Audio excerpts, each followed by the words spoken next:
everybody here today. Some of you missing, but glad to have you. We are in Daniel chapter 2. Daniel chapter 2. Today we will go from verses 31 through 35. Verses 31 through 35 is the dream related by Daniel to the king. Verse 36 is the pivotal from the dream to the interpretation. Verses 37 through 45 is the interpretation of the dream. And then the response of the king beginning in verse 46. But verses 31 through 35 cover the recounting of the dream. So what I'm going to do today is read all these verses. I think we can probably get through them during the course of our study today. For those of you who have not met Brother and Sister Edwards, this is Josh and Angela Edwards. Of course, Brother Josh, we support them, and he will be speaking and presenting their new work during the worship service today. And then we have, I've already forgotten his name. Judah, that's right. I wanted to call him Jackson. And I thought, no, that's so anyhow, by the time y'all leave today, I'll get it. And so in another year or two, we'll have to start all over. All right, let's read verses 31 through 35 of Daniel chapter 2. So this is the beginning of the recounting of the dream. Thou, O king, sawest, and behold, a great image. This great image, whose brightness was excellent, stood before thee, and the form thereof was terrible.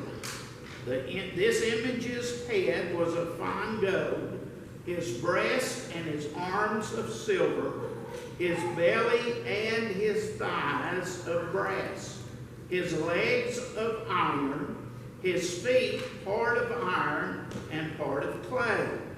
Thou sawest till that a stone was cut out without hands, which smote the image upon his feet that were of iron and clay, and brake them to pieces.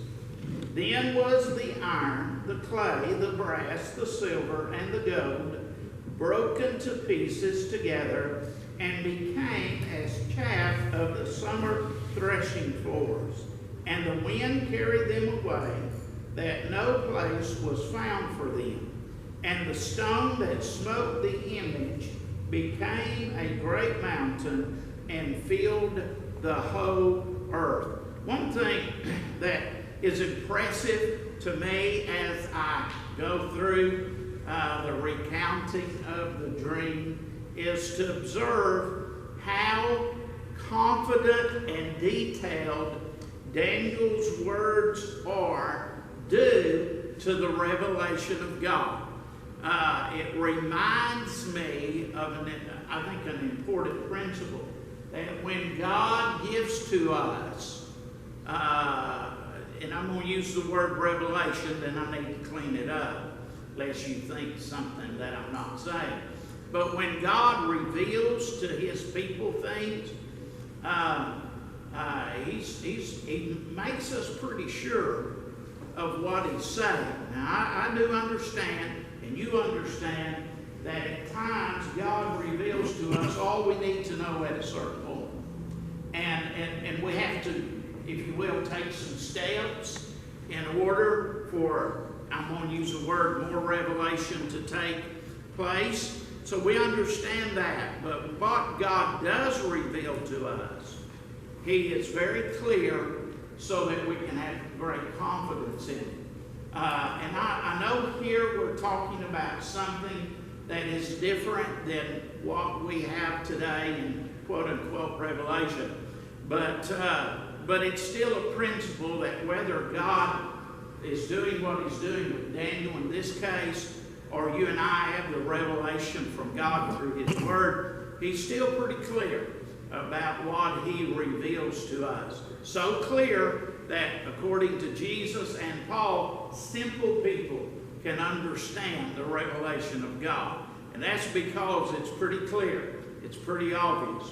So notice in verses 31 through 35 how clear Daniel was by this in this recounting of the dream. Also, it needs to be observed that the king was obviously entranced by, and that may not be a good word, but you know what I mean, was entranced by the recounting of the dream. Because there's no evidence that he interrupts. He just lets Daniel give the entire dream's recounting. But you can just imagine how entranced he was with that. Now again, I only keep mentioning this because I just want you to understand what I say comes from a certain perspective. I tend to believe that the king knew the dream. He didn't know the interpretation, but he knew the dream. And if you go on the basis of what I believe, then I just have a fun time wrapping my mind around what the king is thinking when he hears what he has dreamed. And this guy, Daniel, has got it. And he's got it down very much in detail. He could have just said you saw a great image, and of course everything about it's symbolic, everything about it's important, but he could have just said you saw a great image, and then the image came to nothing. But he's very detailed in it, and as he recounts it, I can just see the king sitting there thinking, yeah, you know, and he's so entrenched by what Daniel is saying. First of all, and I'll go through verse 31, then I'll open it up for any discussion. Notice Daniel says, you beheld a great image. And so this is the size of it was tremendous, and it's a statue that is corresponding to human form. He's not saying necessarily you saw this image, and what he's saying is it corresponded to a great statue, a tremendous size. And of course the implication is that this thing appears to have great power. It appears to have great power. Its constitution, that we'll talk about in just a moment, is such that it encourages the sense that this thing is something that is symbolic of a tremendous amount of power in its size and appearance. Secondly, notice in verse 31, he says the brightness was excellent. And it just means that the brightness of it, the illumination was very radiant. It was very strong and very, very tremendous. And then notice he says its form thereof was terrible, and this means terrifying. This means terrifying, even to the king. Because remember, the king was troubled at what he saw in the dream. So the appearance of it, it was bright, it was great, it was powerful, indicating great power, but it caused even the king probably to cringe because of how it appeared, its manifestation. So Daniel is explaining, first of all, in verse 31, the overall view of this image. In verse 32, he's going to get in detail, verses 32 and 33, detail the appearance of the image. Okay, before we move on to verse 32, anybody got anything? Dale? So you're talking about the details here, and everything that you said, I think is I think it's what the scripture says. But I just thought it might be interesting to contrast this with, since Daniel stood out from the soothsayers and the magicians and everybody that the king had as part of his own wise men. If we think about what, say, astrologers do today, fortune tellers or whatever, not that I have any personal experience with this, but it is what I have heard people say. When you talk to them, they'll speak in generalities. So that things that they say, you will find something that they say that applies to you, but what they say would apply to everybody. Like any part of Nebuchadnezzar's dream would have been an image. So if Daniel would have said, "Well, you saw an image," well, any dream is probably going to have an image of something. But it didn't stop there. He went on and described it in fairly good detail. So it just underscores what you were saying about the revelation that he got. That made me think. I don't do it anymore. Don't read newspapers anymore. But I used to. In the newspapers, they used to have a horoscope, and the horoscope, what I call it. But anyhow, I'm a Capricorn, so whatever that is, and I used to read it just not because I believed in it, obviously, but I think, well, that doesn't tell you anything. It was just, as you say, very general, very vague, and it was always either positive or constructed to where it could be. I never, when I read it, saw today's saying as being, you better not leave the house because if you do, you're going to get killed. Nothing like that. It was always packaged in the best possible way. So, yeah. All right, JW. I opened up a fortune cookie and it just said congratulations.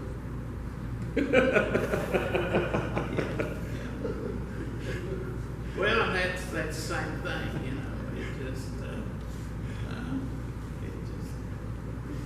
Okay, on that one we need to move on.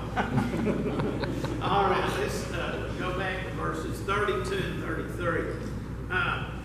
In verse 32, he begins a description of, some commentators say 6 body parts, or 7, depending on how you want to view it. But notice the descriptions of the body parts, again, in verses 32 and 33.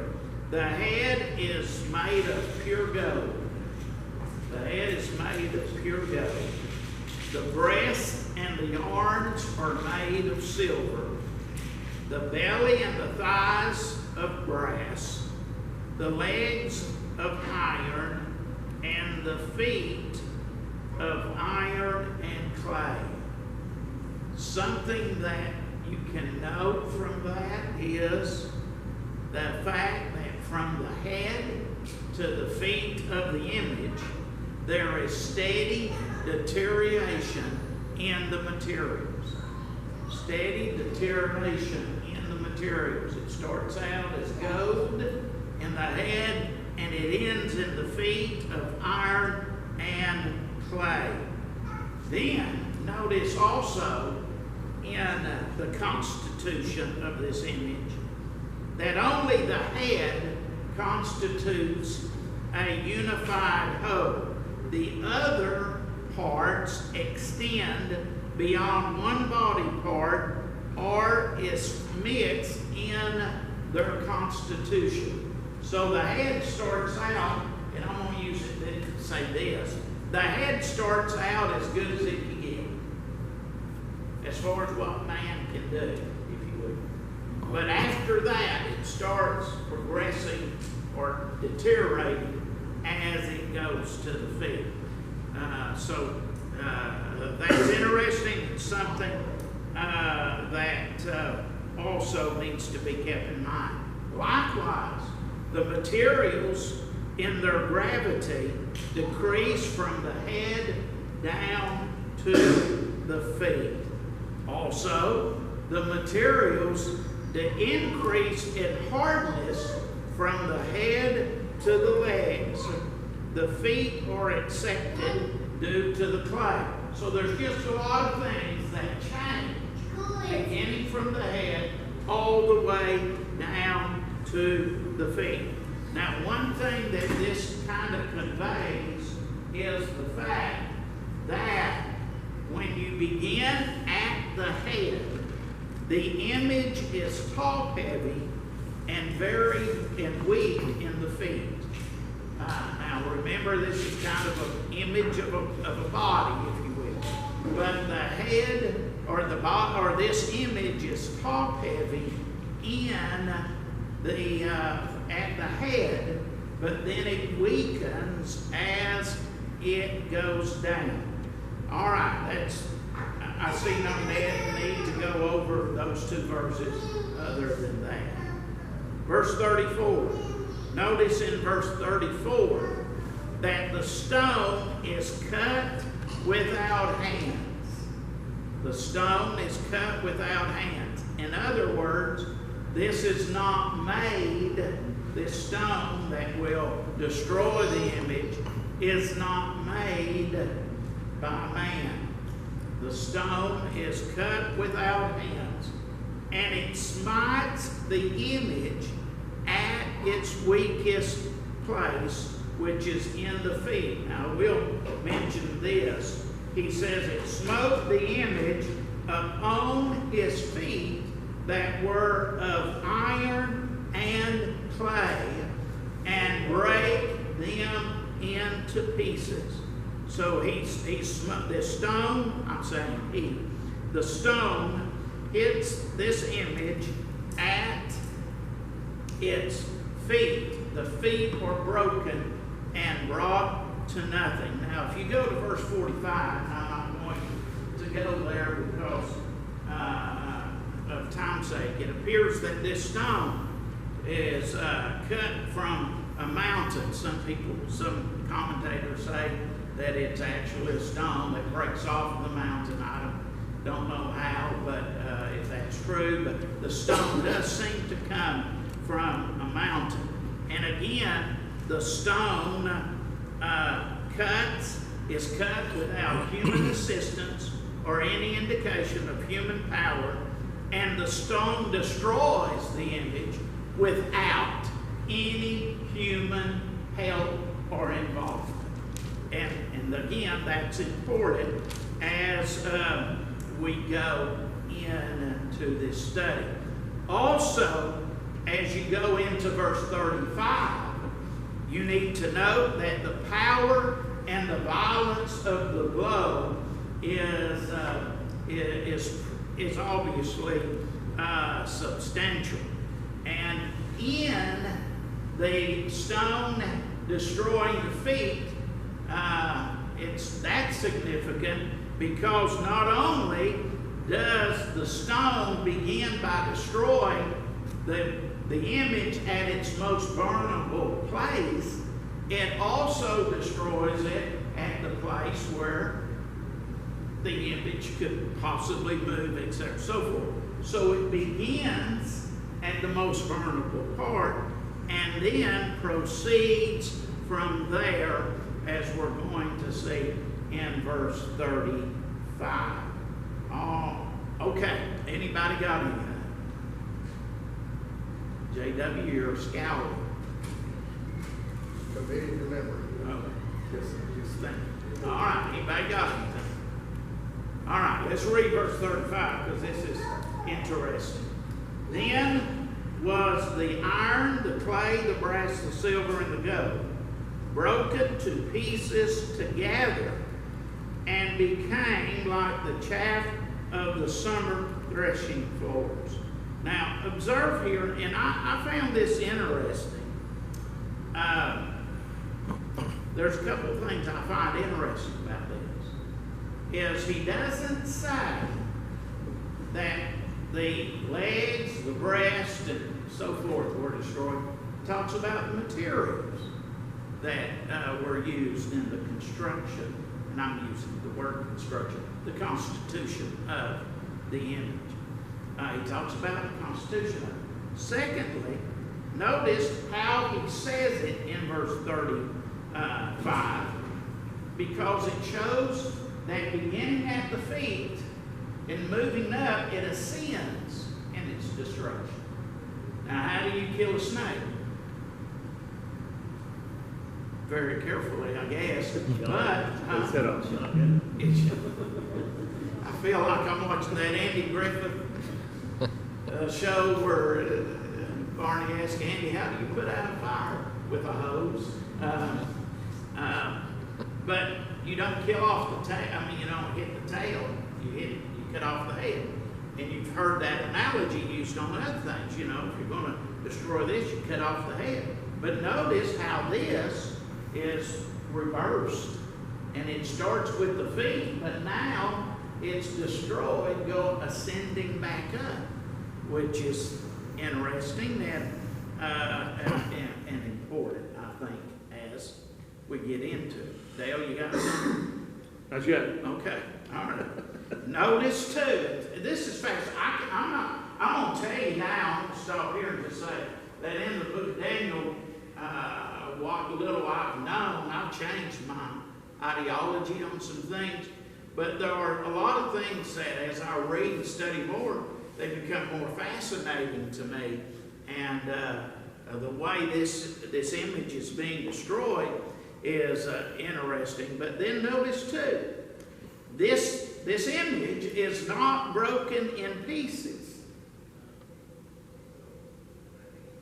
It is not broken in pieces.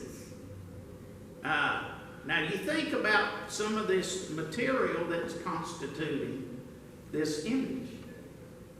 Metal usually is broken into pieces, but none of this material is broken into pieces, but all of it is demolished as it is dust. It just becomes dust. To the point, notice in the second part of the verse, and the wind carried them away, that no place was found for them.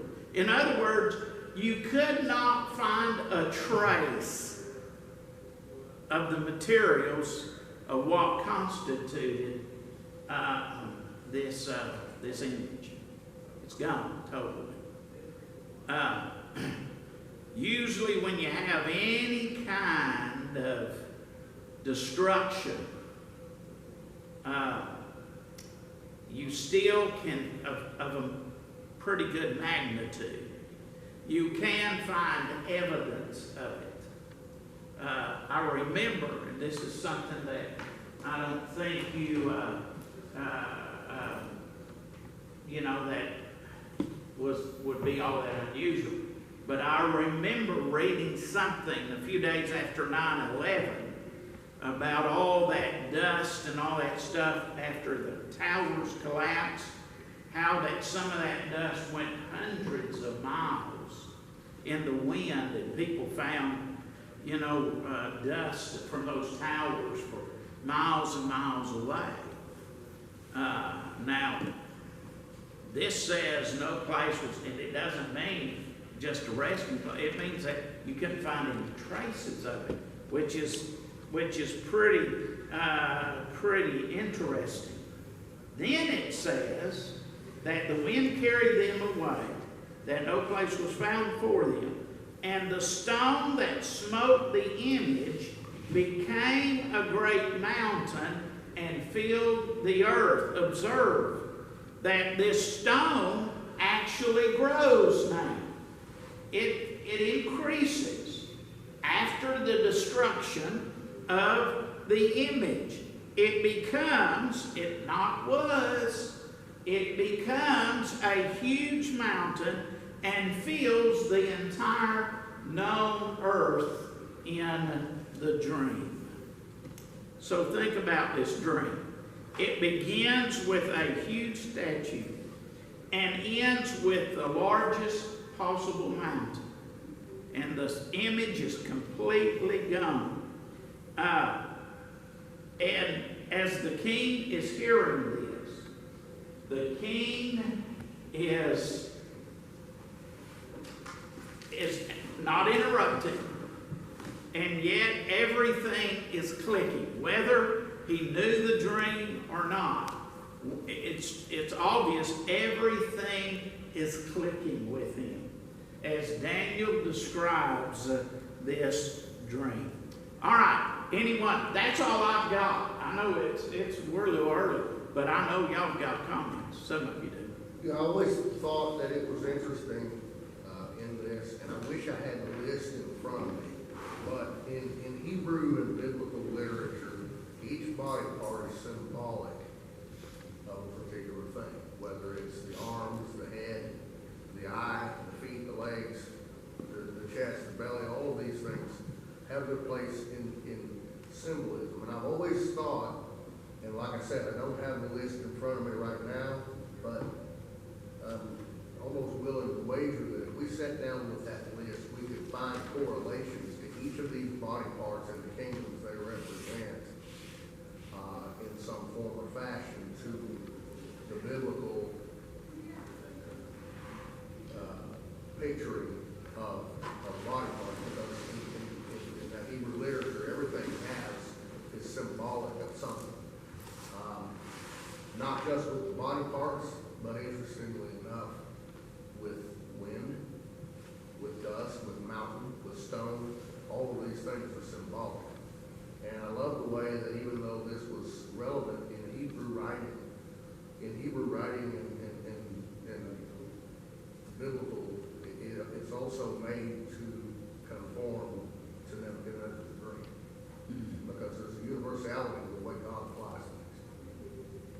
And it's really cool. I think it would bear a little bit of study to look into that. Yes. What I sort of think is interesting to contemplate is, in our society, we think we are the best kingdoms, the best. Mankind thinks that we have evolved to the best state that men have ever been, right? We think our society is better. We think we have the better intellect and all that. Yet, you mentioned at the very beginning that the materials here go from the strongest and the best, and as JW just mentioned, and as we are going to find out, these represent the evolution of kingdoms, and you could also say the evolution of mankind over history, meaning that the more we lift ourselves up, the more wrong we are, because the worse of quality of materials is the kingdoms that and the societies of today compared to as they used to be. And our liberal philosophies today are just the opposite of that. We are trending to be more progressive as a society, the way we define progressivism, and we think we are getting better and better and better. And the scripture says, it's just the opposite of that. But therein, even though I know you can't compare one empire or one society with another as far as what they had available, but the downfall of every kingdom has been that kind of thinking that we are bettering ourselves, we are more advanced than people before us, and that mentality that goes along with that is what destroys every society. And I know and you know that what destroys a society is that they do not turn to the Lord. But this is what occupies them in the fact they're not turning to the Lord and keeps them from it. Well, I wonder what the last great empires represented by iron and clay. Where does that leave us? And it's interesting then that at the iron and clay juncture begins the ascension of another kingdom,